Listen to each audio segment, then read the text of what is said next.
नमस्कार, आप live cities देख रहे हैं। मैं हूं गरिमा भारती। आपको याद होगा कि बिहार के मुख्यमंत्री सम्राट चौधरी ने सोशल मीडिया हैंडल एक्स के माध्यम से ये जानकारी दी थी कि न्यायिक जांच पूरी होने के बाद मृतक भरत तिवारी के परिवार में से किसी एक परिजन को सरकारी नौकरी मिलेगी और उन्हें भविष्य को ठीक रखने के लिए, ठीक करने के लिए आर्थिक सहायता भी बिहार सरकार के द्वारा दी जाएगी ताकि उनका भविष्य जो है वो सुरक्षित रह सके। आपको पता है कि आरा के बिलौटी में एनकाउंटर में भरत तिवारी, जिन्हें शहीद का भी दर्जा दिया गया, उनकी मौत हो गई थी। उसके बाद मामला काफी गरमाया, लेकिन अब विपक्ष का इस पर रिएक्शन आया है। विपक्ष यानी कि आरजेडी की ओर से 10 ऐसे लोगों की लिस्ट जारी की गई है जिनकी मौत हो गई है और उनके परिजनों को, उनके आश्रितों को ऐसी ही मदद मिलनी चाहिए जैसी सरकार भरत तिवारी के परिजनों को दे रही है। उसकी लिस्ट जारी की है और आरजेडी की तरफ से 3 और मांगे भी की गई है। पूरी खबर हम आपको विस्तार से बताते हैं।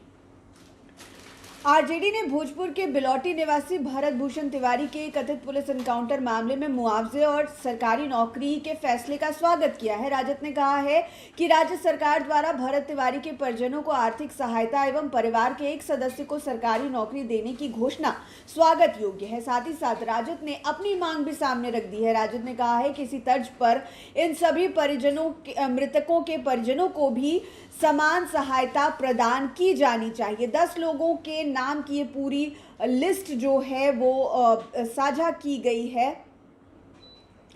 मोहम्मद कारी शोएब है, एमएलसी हैं आरजेडी के, उनके द्वारा, और ये नाम हम आपको एक एक कर पढ़कर सुना रहे हैं। सबसे पहला नाम मोहम्मद तौफीक का है। 12 वर्ष के थे। जून 2026 में इनकी मौत हुई भाटाबारी गांव, चोरित प्रखंड, सीतामढ़ी में। इसके अलावा जगतवीर राय 60 वर्ष के थे। 17 मार्च 2026 को मौत हुई।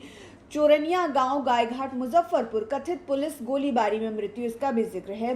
मोहम्मद फैज अहमद 30 वर्षीय थे। 12 जून 2026 को चंदनपट्टी में, एपीएम थाना क्षेत्र, दरभंगा के रहने वाले थे, वहां उनकी मौत हुई। राजकुमार चौधरी उर्फ हरेराम चौधरी, राजू चौधरी भी कहा जाता था, 9 जून 2026 की तारीख को इनकी मौत हुई।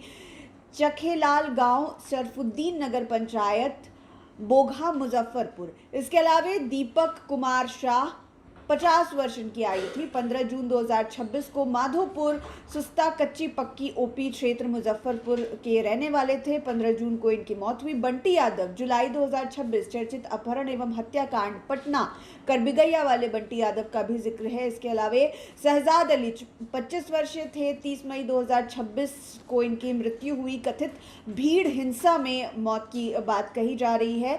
शिवराजपुर गांव, बढ़िया थाना क्षेत्र, सिवान। विमल कुमार 1 अगस्त 2026, डेहरी, डालमिया नगर, रोहतास, कथित भीड़ हिंसा में मृत्यु। रोशन कुमार यादव 20 वर्ष आयु थी। 10 अगस्त 2026 को रामपट्टी मंडल कारा, मधुबनी, संदिग्ध परिस्थितियों में मृत्यु की बात कही जा रही है। इसके अलावा मौलाना तौसीफ रजा 27 अप्रैल 2026, पालपुर रेलवे क्रॉसिंग, कैंट थाना क्षेत्र, बरेली, उत्तर प्रदेश। किशनगंज बिहार के निवासी थे। मौलाना की संदिग्ध मृत्यु या फिर कथित हत्या की बात कही जा रही है। राजद ने 3 मांगे की है। 10 लोगों की लिस्ट तो आपने देखी। आरजेडी की ओर से कहा गया है कि मृतकों के आश्रितों को उचित एवं सम्मानजनक आर्थिक मुआवजा दिया जाए। प्रत्येक परिवार के एक योग्य सदस्य को सरकारी नौकरी दी जाए।